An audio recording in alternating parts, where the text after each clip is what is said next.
when I was a child growing up in Britain, we had a phrase, "Sticks and stones will break my bones, but words will never hurt me." Now that might have cooled down some tempers for kids who were being teased or bullied, but of course it's utter nonsense. Words are far more powerful than sticks and stones because words transmit ideas, words transmit change, words threaten people. And for me, of course, as a journalist, words are my medium. Now, I've been a journalist for about 30 years, and for 20 years of that time I was an editor with various papers, with the Sunday Times, with the Mail, with the Independent for 12 years, and then in 2010 I went back on the road. And since then I've reported probably from about 50 countries, from Azerbaijan to Iraq, to Zimbabwe, and it's a great privilege to do that job. And this is me a few weeks ago in Iraq talking with some of the Christian and Yazidi refugees fleeing ISIS, and more recently, that's me in my protective gear covering Ebola. And I am just out of quarantine, in case anyone's wondering. And of course, what I do, I hope I'm not one of those foreign journalists who, as Mac Jordan says, flies into a place, stays in a posh hotel, and only speaks to the elite. I think a lot of my journalism, I hope a lot of my journalism is informed by human rights, whether it's arguing for the rights of the disabled in Britain, and even within the human rights groups, it's noticeable how low the profile is of disability. Or whether it's arguing and working with activists abroad in trying to challenge despotism and dictators. And I guess that's what I've spent a lot of my time. Now, when I do that, I'm working always with activists. And in fact, I feel a bit of a fraud standing here before a lot of the people, given the stories we've heard of people fleeing from North Korea or being jailed or being attacked, when all I do is fly in for a few days and talk to these people and then try and write up some of their stories and tell their stories. And I'm just going to mention 3 people very quickly who I've worked with over recent years, over the last 3 years. First of them was in Azerbaijan, which is Rasul Javrov, who I was there for the ludicrous Eurovision Song Contest, but that was an excuse for people to go into the country, and people like him launched something called Song for Democracy. And it was a very clever attempt to use this festival to try and focus on the failings of that country. The second person is Yara Salam, who took me around Cairo in 2011 when the Arab Spring broke out there, and taught me so much about the Arab Spring, about the motivations of people seeking dignity, and about the views of young women towards things like the Muslim Brotherhood. And the third person is Becky Makubu, who is an incredible journalist in Swaziland, who so outspoken against the absolute monarchy in a place where you're not allowed political parties, you're not allowed to challenge the monarch. And the reason I mention those 3 is because all 3 of them are now behind bars. All 3 of them are facing long jail sentences. And it shows the dangers that these sorts of people who help me with my work and help us tell the world about what's going on in their countries so bravely face. So in many ways, you know, as I say, I stand here as a fraud, like a pygmy on the shoulder of these sorts of giants. But I'm going to tell you about 3 other people and cases and scenarios. Now, I doubt anyone recognizes this person. Does anyone recognize him? No, he's one of the pivotal figures in history. This is the guy who started, inadvertently, the Syrian Revolution. He was a 15-year-old teenager, and he'd been playing football with some friends one night in a town called Dera down in the south. And they were playing football, and afterwards they were larking around, telling jokes, drinking soft drinks. And they put the television on, and there was events in Egypt, in Tahrir Square, going on. And they joked and said, hey, we should have a revolution. We should do something like this. And then they forgot about it. But a few of them went into school that night, including this gentleman, Bashar Abazad. And they sprayed graffiti on the school wall. Kids do this sort of thing sometimes. And he sprayed, "It's your turn, dictator," on his school wall. They thought it was a lark. They went home. The next morning they came to school and the secret police were there. The headmaster had called the secret police. They rounded up some of the kids who had been involved, some of those who hadn't been involved, and took them away.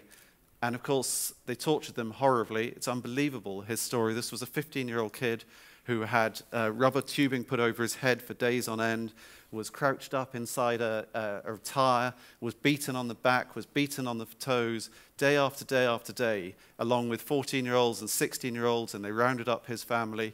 And when his family outside went with the local imam to the president's cousin who was running that area of the country, they said, "Please give us back our children." And he said to them, "Forget your children, you will never see them again." And that was really what was the fulcrum, the catalyst for the events that we've since seen in Syria. And it's a sign to me of how words have such power. Just those 4 words on a school wall sparked something. Obviously, the mood, the desire, everything was building up there, and if that hadn't happened, something else would have sparked it. But it does just show how the power of words can have. Now, the second person, that of course is, what we know has happened in Syria and the cataclysm which has resulted. Now, the second person is Paul Kagame, who, as I started traveling around Africa a lot, I also run a music project with Baba Mal and Damon Albarn called Africa Express, so I travel a lot to Africa through that. And more and more I kept hearing stories from people about actually this guy Paul Kagame, who we were told was almost like a saint, who had saved his country from genocide and transformed the country and was the pin-up of the West and beloved by Republicans and Democrats in America, in my country by conservatives and Labour alike. Actually, that wasn't the story. The story was that he was running a pretty brutal dictatorship, an ethnic and military dictatorship within his country, that he was eliminating dissidents, that he goes around the world, as we now know, is much clearer, killing people.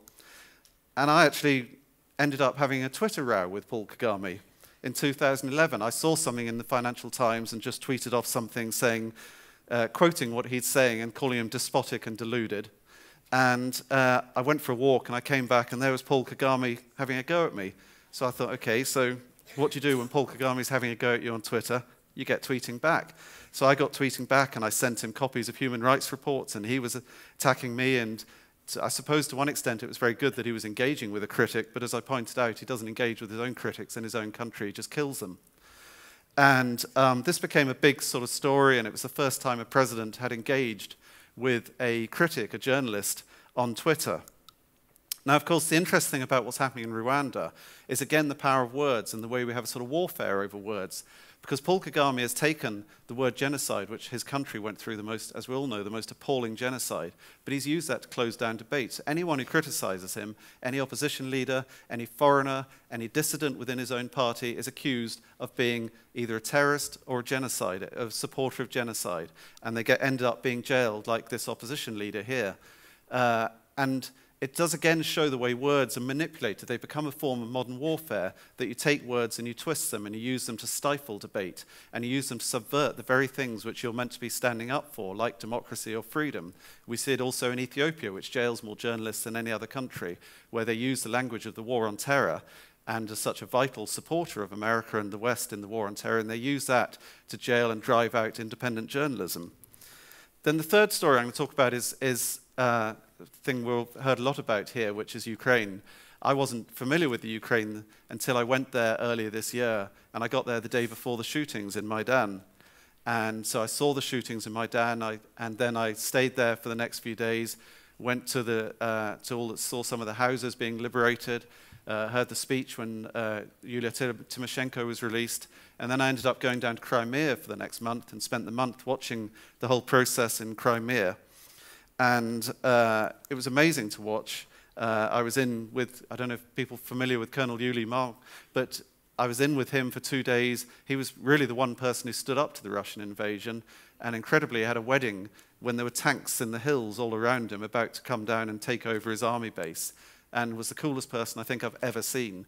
And he held this wedding of 2 officers, and then minutes later the tanks came smashing through the walls and guns were firing and they were all rounded up.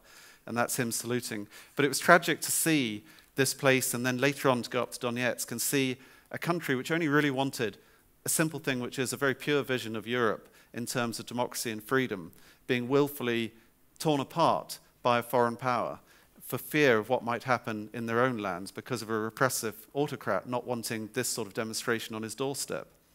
And again, you see the manipulation of words, the way that the people involved in it were fascists, when actually the fascists or the far right in Ukraine got a smaller share of the vote than they did in Britain in the last election in 2011. And you see the way that you talk about freedom and a referendum, when the referendum was held with 4 different paramilitary groups on the streets in Crimea, a really nasty atmosphere. And of course, it was completely bogus, organized by a group called Russian Unity, led by this man, Sergei Aksyonov, who got 4% of the vote at the last election when they actually stood for it. And again, you see the way that words are manipulated and misused. And I think in a way that's the challenge that we have, whether as journalists or as activists, which is not just to fight for human rights and not just to fight for power and for democracy and freedom, but also we must never forget really the key thing when you're up against people like this is to fight for truth, because truth is often the thing that gets lost in these debates, and that's where words are so important in the battle which everyone here is engaged with. Words get lost in it, they get misused, they get manipulated, and that's the struggle that I think we'll face. I face as a journalist in my trips to places which are involved in cataclysmic change, and lots of you face as activists, which is to strive and hold on to that truth. And so that's really my message, such as it is. And I'm going to leave you. Britain has had a lot of exports. I was going to mention Tony Blair, but I thought I wouldn't lower the tone here. But I apologize for exporting him around the world, but we don't want him back. But also we have had people like Shakespeare and more recently George Orwell. And to me, George Orwell is an utter hero, and so much of what he says remains so pertinent. And it was fascinating to hear yesterday that even in North Korea, George Orwell, a man who was writing almost a century ago, was writing about things that are still pertinent to today's world and to a place like North Korea. But I leave you with this quote, which I think is incredibly true and is something I've seen in my travels around the world. Thank you very much. It's been an honor and a privilege to be with you.